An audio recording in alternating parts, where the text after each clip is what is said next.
Welcome to new lesson. अगर आपने पहले कभी गूगल एड्स रन नहीं किए हैं तो आपको गूगल एड्स की कुछ टर्मिनोलॉजीज हैं जिसके बारे में आपको पता होना चाहिए। ये जो टर्म्स हैं ये बार बार रिपीट होते हैं, तो अगर आपको इनके बारे में नहीं पता तो ये बहुत ज़रूरी है कि आप इन्हें जानो। आज कुछ जो स्टैंडर्ड टर्म्स हैं जो बार बार सुनने को मिलती हैं, हम उसके बारे में बात करेंगे।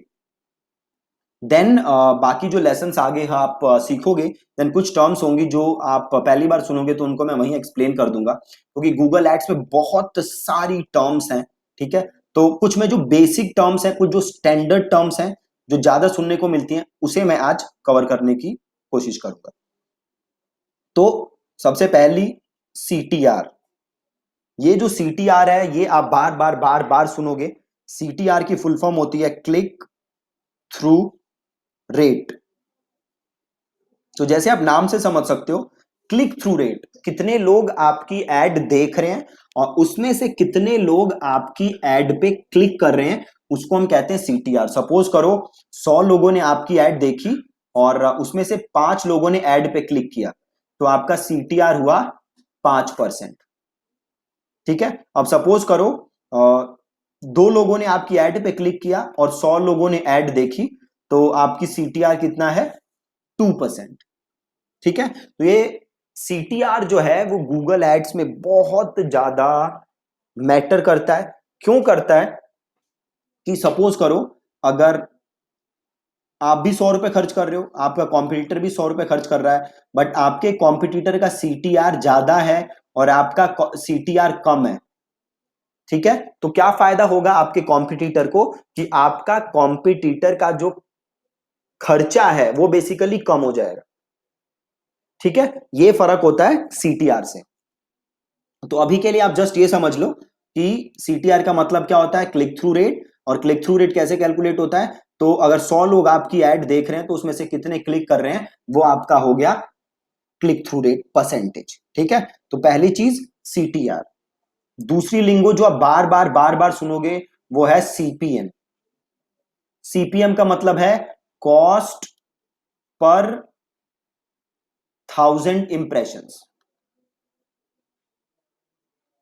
ठीक है, अगर आपकी एड के 100 इंप्रेशन हो रहे हैं, मतलब अगर आपकी एड 100 बार दिख रही है, तो उसके कितने पैसे आप गूगल को दे रहे हो या उसके कितने पैसे गूगल चार्ज कर रहा है, तो उसको हम कहते हैं CPM। और यहीं से एक और चीज आई, इंप्रेशन। ठीक है, इंप्रेशन का मतलब होता है आपकी एड कितनी बार दिखी। आपकी एड कितनी बार दिखी उसे हम कहते हैं इंप्रेशन। तो सपोज करो फ्लिपकार्ट ने एड चलाई और वो एड दिखी मुझे और आपको, 2 लोगों को दिखी, तो इसे हम कहते हैं रीच। कितने लोगों को ऐड दिखी उसे हम कहते हैं रीच। और सपोज करो मुझे 5 बार दिखी और आपको 6 बार दिखी, मतलब टोटल कितनी बार दिखी? 11। तो इंप्रेशन क्या हो गया? 11। ठीक है, तो ये 3 चीजें हमने देख ली। पहला CTR, क्लिक थ्रू रेट, कितने लोग देख रहे हैं, कितने क्लिक कर रहे हैं। देन हमने देखा CPM, CPM इज कॉस्ट पर 1000 इंप्रेशन, 1000 लोगों को ऐड दिखाने का कितना खर्चा आ रहा है। देन हमने देखा इंप्रेशन क्या होता है, कितनी बार ऐड दिख रही है, दैट इज इंप्रेशन। देन हमने देखा रीच, रीच इज कितने लोगों को ऐड दिख रही है, उसको हम कहते हैं रीच। देन एक और चीज आप देखोगे और वो है cost, CPL। CPL is cost per lead. ठीक है, जैसे नाम से आप समझ सकते हो, आप जो लीड जनरेट कर रहे हो तो हर लीड आपको कितना खर्चा पड़ रहा है उसको हम कहते हैं CPL, that is cost per lead. Then एक वर्ड आप बार बार सुनोगे एंड दैट इज कन्वर्जन।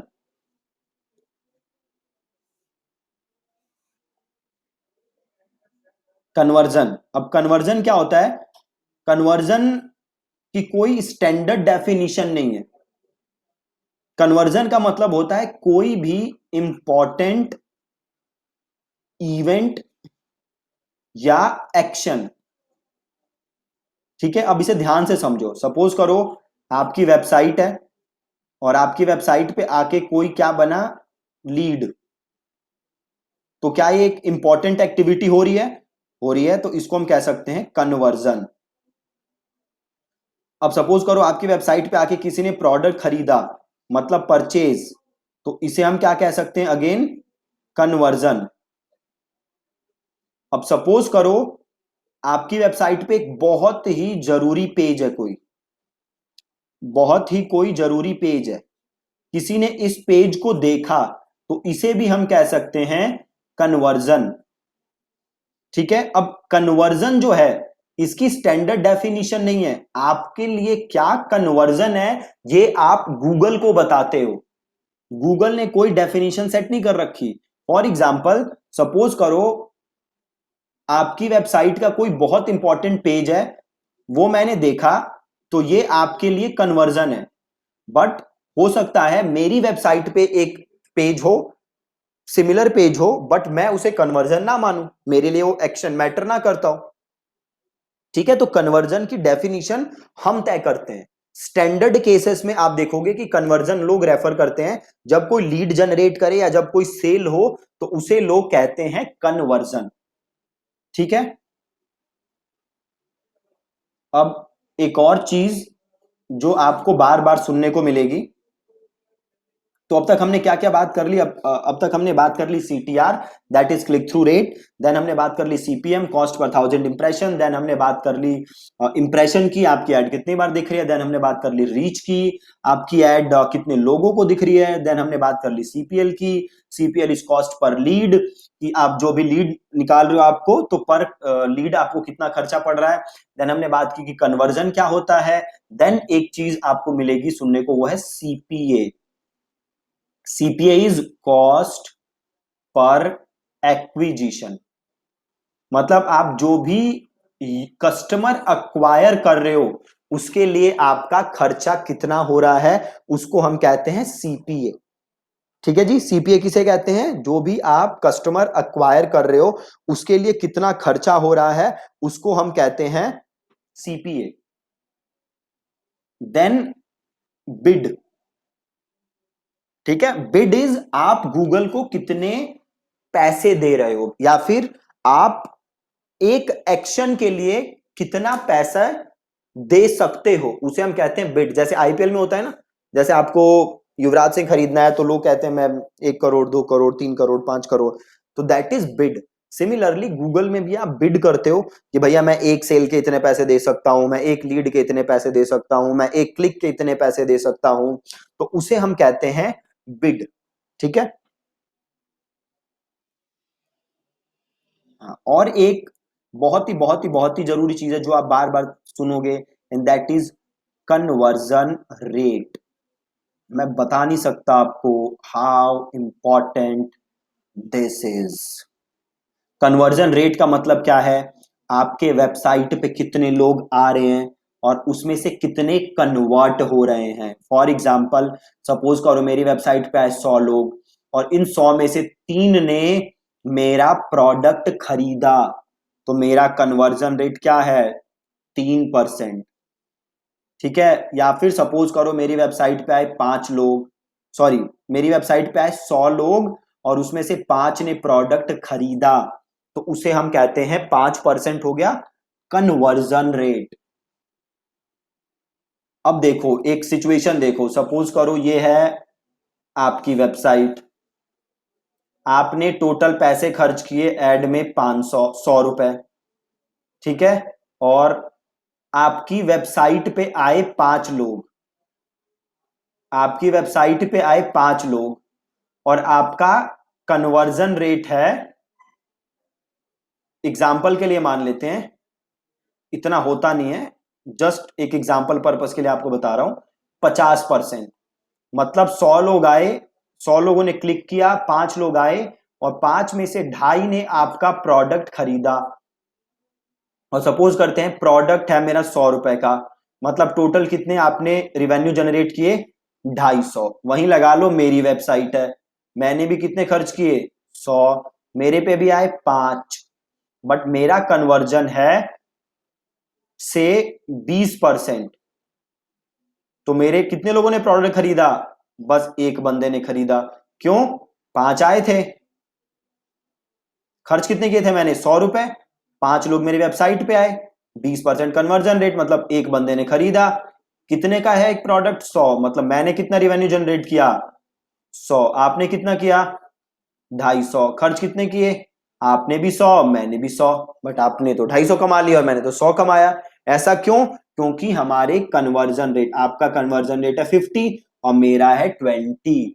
मतलब अगर आप कन्वर्जन रेट को इंप्रूव कर लो तो आप अपनी एड की परफॉर्मेंस को एक्सपोनेंशियली इंप्रूव कर सकते हो। ठीक है, एक्सपोनेंशियली इंप्रूव कर सकते हो। और एक और चीज जो आप सुनने को मिलेगी आपको, एक बार देख लेते हैं दोबारा क्या क्या हमने किया है। सो CTR समझ गए आप, CTR क्या है, CPM आप समझ गए, 1000 इंप्रेशन के कितने पैसे लगते हैं। देन वी हैव रीच, कितने लोगों को आपकी ऐड दिख रही है। देन वी हैव इंप्रेशन, कितनी बार ऐड दिख रही है। CPL, cost per lead. Then आपने सोचा कन्वर्जन क्या होता है, कोई भी इंपॉर्टेंट एक्शन उसे हम कहते हैं कन्वर्जन। देन हमने पढ़ा CPA, CPA is cost per acquisition.